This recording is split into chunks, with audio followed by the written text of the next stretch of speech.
আদা বা তেলের দাম দিয়ে আধা কেজি কিনা যাইতো, এখন তো আদা পোয়া কিনা না, এখন তো মনে হয় দুঃখ সুখ তো থাকবে মানুষের তাকে সময় বেশি ভালো চলছে, অন্ত খারাপ চলতেছে।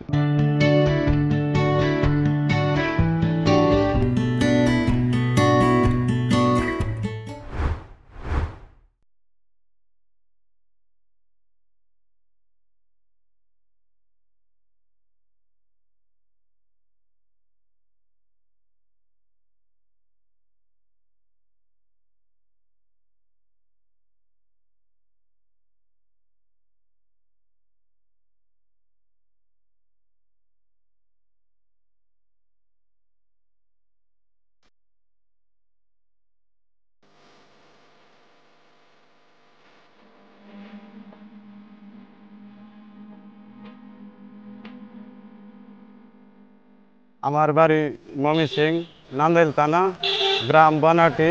আমি ঢাকা 96 সালে আইসি। ওই ব্যবসায়ী ওই অন্য কোম্পানি বেচতে বেচতে বেচতে বেচতে এমনি আইসি। আগে ছোটো কোম্পানি বেচতাম, অনেকগুলো কোম্পানি আজকে বিক্রি করি। এইটাই এটা করে আল্লাহ রহমত ভালোই চলতে পারি, করতে পারি। এটা আমরা নগদ টাকা আজকে কিনে আনি, আইনে বিক্রি করি। তো এইটাই আমাদের লাভ, ঘুরে ঘুরে বিক্রি করি।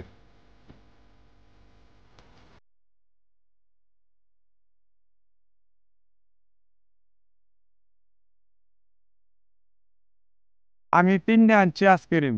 এখন আমি আইসক্রিম কই যাইবো, কি করাম না করাম, এই কোম্পানির কোনো দায়িত্ব নাই এটার মধ্যে। আমি নগদ টাকা দিয়ে কিনে আনছি। আমি ফালাইয়া দিলেও, কেউ কায়ার নিলেও, এই কোম্পানি আমার কালকে আইসক্রিম নিয়ে বাড়ি দিলে টাকা দিয়ে নগদ টাকা দিয়ে কিনে বাড়ি দিতে। ঢাকায় এখন আমি আছি, আমার পরিবার স্ত্রী আছে, আর আমার এক ছেলে আছে, 2 মেয়ে বিয়ে দিলাইছে।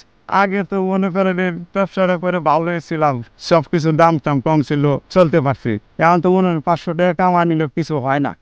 দেখা যায় 1 কেজি মাছের দাম, আমার পাঙ্গাস মাছ, আমি পাঙ্গাস মাছ খাইতে পারি না, পাঙ্গাস মাছের একটা গন্ধ আছে, কিন্তু এটার দাম মনে করেন 250 টাকা, 200 টাকা, 20 টাকা কিনে নি। অনেক কিছু আগে যে আদা বা তেলের দাম দেয় আধা কেজি কিনা যাইতো, এখন তো আদা পোয়া কিনা না, এখন তো মনে করেন দুঃখ সুখ তো থাকবে মানুষের তাকে সময় বেশি ভালো চলছে, অন্ত খারাপ চলতেছে।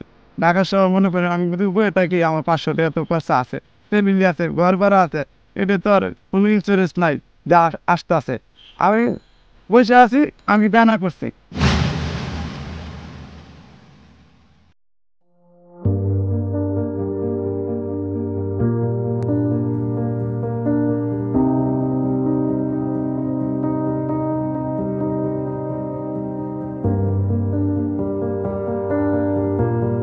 আমার বাচ্চা মনে করেন একটা প্যান দাম করছে, আর প্যান আমি কিনে দিতে পারছি না। আগে রাস্তার কিছু কই না, বাচ্চা মানুষ কানতেছে যা বলতে প্যান কিনুম।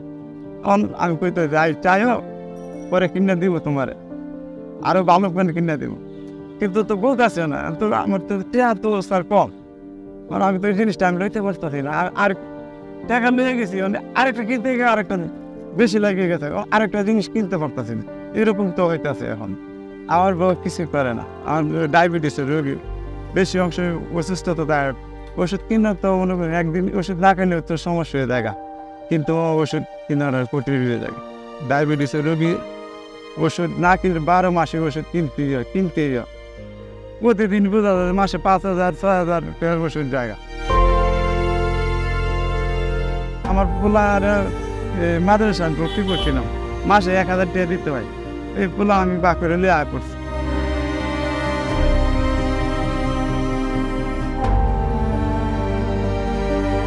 মাদ্রাসা পড়াইতে পারতেছি 1,000 টাকা যে না। আর ঘর ভাড়া মনে করেন আমি আগে যেটা থাকতাম, ওইটা এই মাসে সারি দিতে বলতেছি যে এত টাকা ভাড়া দেওয়া খাওয়া সম্ভব না। ছোট একটা রোগ রোগ আর তো পোলা পানে খায়া ফেলায় না মাঝে মাঝে। তখন এই যে নম্বরের সামনে একদিন আমার এনে চৌবান বাগের পোলাপানে অনেক আইসক্রিম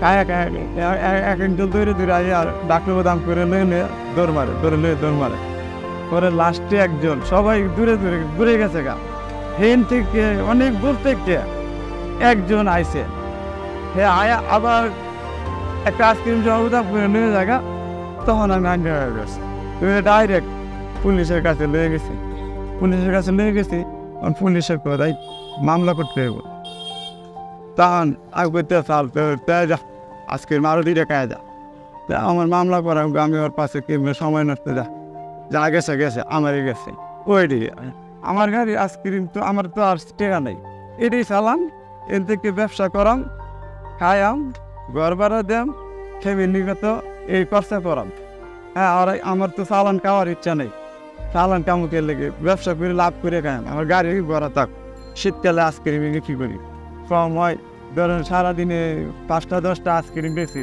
হয়তো আইসক্রিম এক গাড়ি ধরেন 20,000 টাকা আইসক্রিম আছে গাড়ির মধ্যে হয়তো 5,000 টাকা চালান টিকে গে 15,000 টাকা চালানও খাই আবার ব্যবসাও করি আর নাহলে অন্য কী করো আর নাহলে রিক্সা চালাইতে হবে রিক্সা চালানি থেকে আইসক্রিমে বেশি আমি এখান থেকে মনে করেন আসি বৈদারটেক মনসুরাবাদ ব্রিজের ওই পার থেকে বৈদারটেকের থেকে আমি আসি এর থেকে গাড়ি নিয়ে একদম ধানমন্ডির ভিতরে ঢুকে